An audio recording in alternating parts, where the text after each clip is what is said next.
Semeton akhirnya 7 prajuru Bandese Adat Taruklod mengenai terlibat kasus pengerusakan penjor akhirnya ditahan.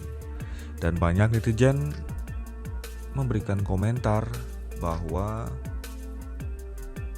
posisi Bandese Adat haruslah berhati-hati. Secara hukum nasional, posisi desa adat tidak terlalu kuat karena harus berhadapan dengan undang-undang. Dan masukan AWK Aryo Widakarna, Bandese Adat ngiring fokus urusi Palemahan dan Pawongan. Ngiring urus krama tamiu lan tamiu di wilayah desa. Sayangi semeton Hindu, jangan terlalu keras dengan semeton Bali. Makin jika ada bukti desa adat keras dan sampai masuk dalam urusan hak asasi manusia, maka ada pasal yang menjerat, apalagi sampai ke sepekang. Kasus ini jadi contoh baik bagi rakyat Bali yang saat ini dalam status kesepekang. Jika dirasa HAM tidak didapat oleh kerama apapun alasannya, maka dengan kasus ini, kini kerama Bali dengan mudah bisa melaporkan bandese atau prajuru adatnya. Dalam bahasa hukum, hal ini jadi jurisprudensi. Kalau sudah tersangka, sulit sampun untuk restoratif justice. Polisi juga bisa dimasalahkan ke Propam. Jika dianggap tidak prosedural, beberapa kasus adat di Bali, AWK akan bantu, namun semua harus mulat sarire. Menjadi pemimpin nikah harus sabar, jangan terbawa emosi. Kasus pengerusakan penjor galungan oleh 7 orang prajuru desa adat, contohnya di Taruklod, Kecamatan Tegalalang, Gianyar, Bali, akhirnya dilimpahkan ke Kejaksaan Negeri Gianyar. Pada tanggal 7 Desember 2022 mereka pun langsung mengenakan rompi tahanan dan langsung dititipkan ke sel tahanan Polres Gianyar sambil menunggu proses persidangan di Pengadilan Negeri Gianyar. Kasih Intel Kejari Gianyar IGD Ancana menjelaskan dalam pelimpahan berkas dari Satreskrim Polres Gianyar ini, pihaknya menerima 7 orang tersangka. Mereka disangkakan kasus penistaan agama. Setelah tahap ini, JPU Jaksa Penuntut Umum akan menyusun dakwaan dan segera akan melimpahkan ke pengadilan. Paling lambat minggu depannya, dan saat ini JPU sudah melakukan penahanan terhadap 7 tersangka.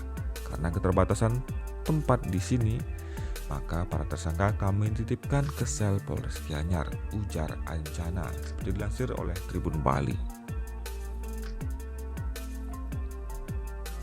Terkait akan adanya permohonan penangguhan dari kuasa hukum para tersangka, Ancana mengatakan pihaknya tetap akan menerima, cuma apakah nanti dikabulkan atau tidak, pasti akan melewati beberapa tahapan dan disampaikan ke pimpinan, ujarnya.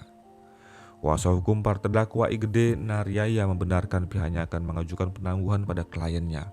Dia beralasan para tersangka ini merupakan prajuru atau aparatur desa adatnya, dan dalam waktu dekat ini desa adat Taruklod akan ada upacara keagamaan, yaitu tanggal 9 Desember 2022, di mana peran prajuru ini sangat diperlukan dalam mensukseskan kegiatan tersebut.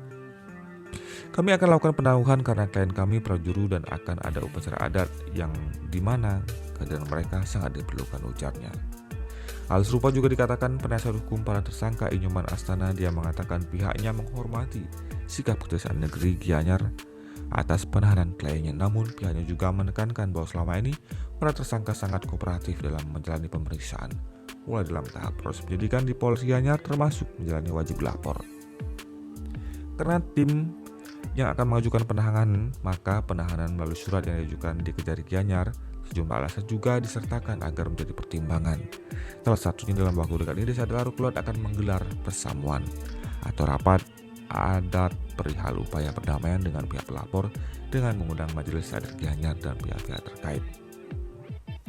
Harapan kami Kejari mengabulkan permohonan penangguhan penahanan yang kami ajukan, sedangnya pengalihan jenis penahanan menjadi penahanan rumah atau kota, ujarnya.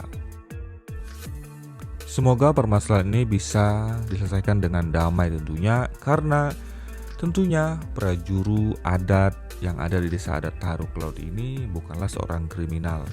Mereka hanya ingin menertibkan desa tentunya pada saat itu. Dan semoga pihak pelapor bisa mencabut laporannya agar permasalahan ini tidak ada yang dirugikan dan bisa berdamai dengan baik. Karena sesama kerama Bali mestinya bisa hidup rukun. Semoga hal inilah kita harus belajar banyak untuk menghindari begitu gencarnya untuk bermasalah dengan kerama. Tentunya jika ada permasalahan akan sangat bijak jika diselesaikan dengan jalan-jalan perdamaian. Jangan sampai berurusan dengan hukum tentunya.